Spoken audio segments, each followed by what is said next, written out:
महाराज की जय। श्री सद्गुरु महाराज की जय। श्री सद्गुरु महाराज की जय। महर्षि मही सत्संग सुधा सागर शीर्षक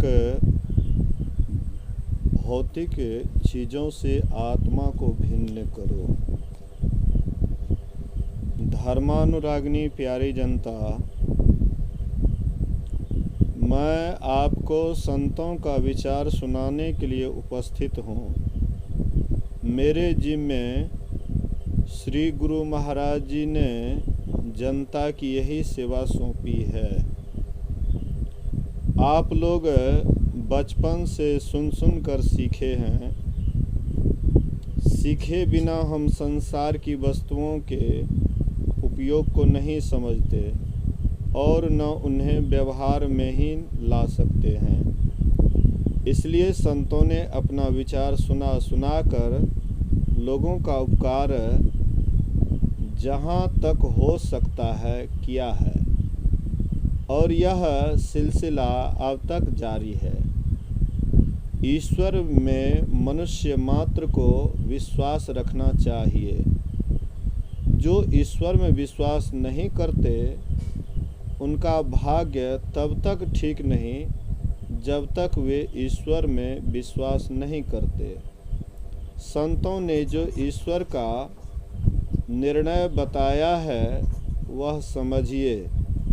साथ ही संतों ने यह उपदेश दिया है कि आपको अपने लिए ऐसा ख्याल नहीं आता है कि मैं नहीं हूँ।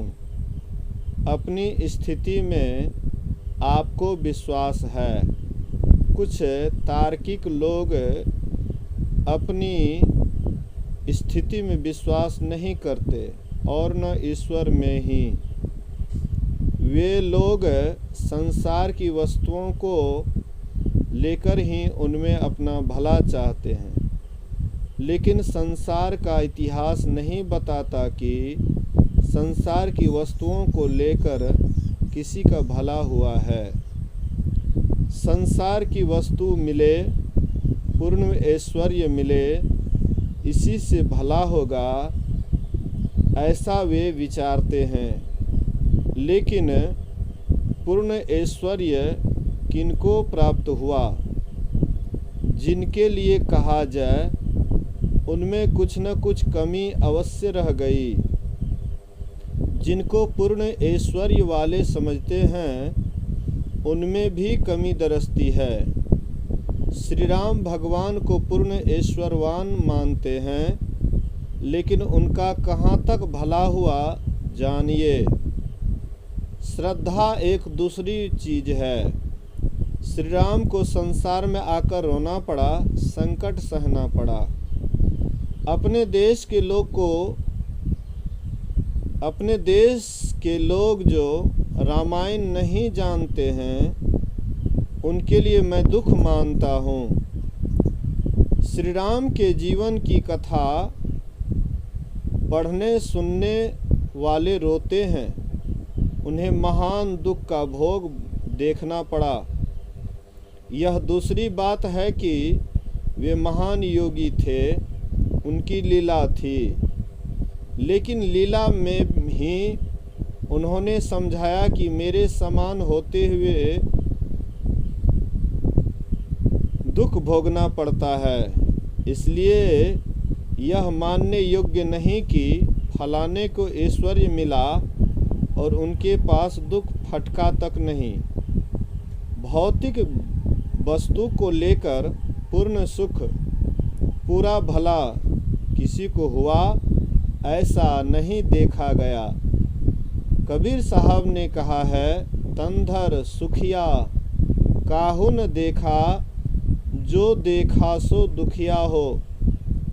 दुख के साथ साथ कहाँ भलाई है, ऐसा भला मानना बहुत कम जानता है। संतगण कहते हैं कि तुम्हारी स्थिति है, तुम्हारा शरीर भी है, जिसको भगवान श्री कृष्ण के वचन में क्षेत्रज्ञ कहते हैं। तुम शरीर के जानने वाले क्षेत्रज्ञ व जीवात्मा हो। तुम्हारी स्थिति है। तुलसी साहब कहते हैं, तुम अपने को पहले जान लो। तुम अपनी असलियत को नहीं जानते हो। शरीर गया तुम गए, ऐसा ख्याल करो तो तुम्हारे लिए कोई उपदेश नहीं, लेकिन पहले अपने को जानो। उन्होंने कहा, सत सुरति समझि सिहार साधो, निरखि नित नयनन रहो। उन्होंने कहा, तुम्हारे शरीर में दो तरह के पदार्थ हैं, जड़ और चेतन। जड़ अज्ञानमय और चेतन ज्ञानमय। तुम्हारा शरीर अज्ञानमय है, तुम ज्ञानवान हो।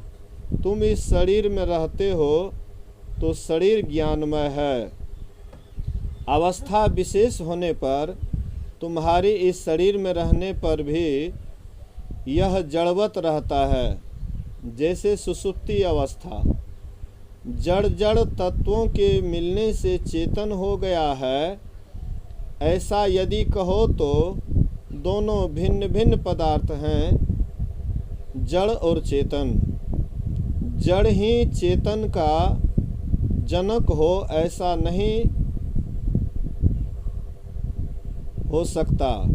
जिस शरबत में जो चीज़ नहीं डालिए उसका स्वाद नहीं आता और गुण भी नहीं आता।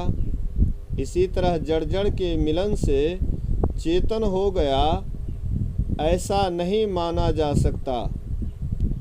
जो लोग गीता पढ़ते हैं वे जानते हैं कि उनमें अष्टधा प्रकृति का भी वर्णन हुआ है। उसको क्षर पुरुष, असत, जड़ प्रकृति कहा है। अष्टधा प्रकृति में पंच तत्व और मन बुद्धि अहंकार है। परा प्रकृति को जीव रूपा चेतनमय कहा है। इन दोनों में भगवान रचना करते हैं। दोनों भिन्न भिन्न दो तत्व है। जीवात्मा की स्थिति है, चेतन आत्मा अक्षर पुरुष, परा प्रकृति भिन्न तत्व है और क्षर पुरुष अपरा प्रकृति भिन्न तत्व है। गोस्वामी तुलसीदास जी ने कहा है, जड़ चेतन ही ग्रंथि पड़ गई, यद्यपि मृषा छुटत कठिनाई।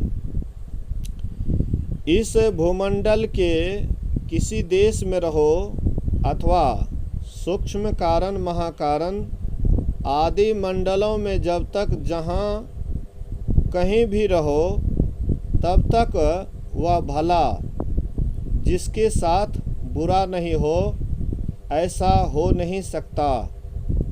संतों ने कहा है, तुम चेतन आत्मा हो, इसको जड़ से अलग करो, अपना पुरुषार्थ करो, किंतु याद रखो कि पुरुषार्थ किधर जा करना है। यह जीव माया के कंटक से घिरा है। यद्यपि यह माया असत्य है, फिर भी बिना राम की कृपा के छूट नहीं सकता। व्यापी रहे हो संसार मह, माया कटक प्रचंड, सेनापति कामादि भट्ट, दंभ कपट पाखंड। सो दासी रघुवीर के समझै मिथ्या, सोपी छूट न राम कृपा बिनु, नाथ कहो पदरोपी। अभी यह माया बड़ी बलवती है, इसी को अष्टधा प्रकृति क्षर पुरुष अपरा प्रकृति कहते हैं। गोस्वामी तुलसीदास जी ने लिखा है कि श्री राम ने प्रजा को यही उपदेश दिया कि एतन कर फल विषय न भाई, स्वर्गं स्वल्प अंत दुखदाई। वे जितने बड़े राजा थे उतने और कोई नहीं, ऐसा लिखा है। पहले हमारे यहाँ राम राज्य की चर्चा होती थी और अब भी चर्चा होती है। कहते हैं कि राम राज्य हो जाए, इसलिए कि वह प्रजा को अपने से शिक्षा देते थे। जब तक आध्यात्मिक नहीं अपनावे तब तक भौतिक पदार्थ से किसी का कल्याण नहीं होगा, यह जानकर वे स्वयं उपदेश करते थे। उनके गुरु वशिष्ठ जी बड़े ज्ञानी योगी थे, उन लोगों का भी उपदेश होता होगा।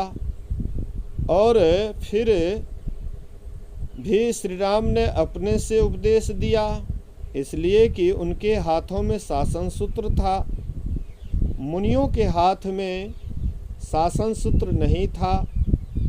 श्री राम ने समझा होगा कि केवल भौतिक पदार्थ से सुख नहीं हो सकता। स्वयं शासन सूत्र के धारक होने के कारण मेरी बातों को लोग मानेंगे। ऋषियों की बात माने या नहीं माने, लोग डरेंगे भी।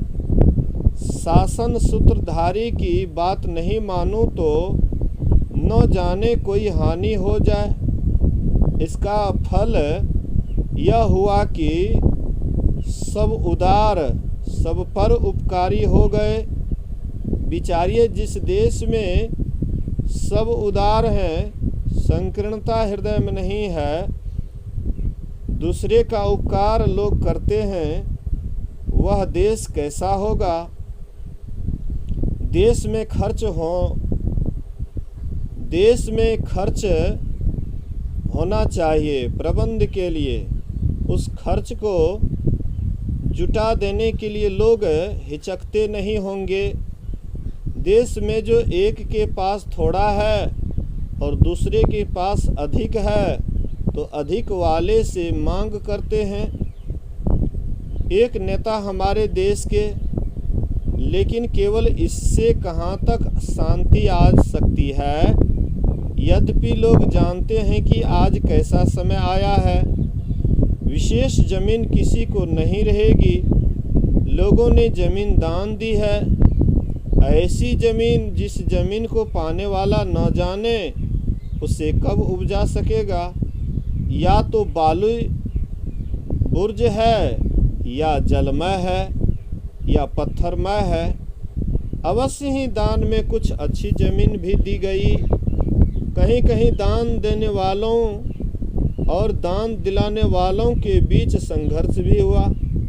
लेकिन जहाँ पर सब उदार, सब परोपकारी हो, वहाँ अनुदारता, कृपणता, कलह और संघर्ष कैसा। आज स्वराज्य है, उसमें सुराज लाइए। केवल भौतिकवाद में सब उदार, सब परोपकारी वाला हृदय नहीं हो सकेगा। इसमें तो एक दूसरे को अस्त्र दिखाकर, डराकर धन हरण कर लेगा।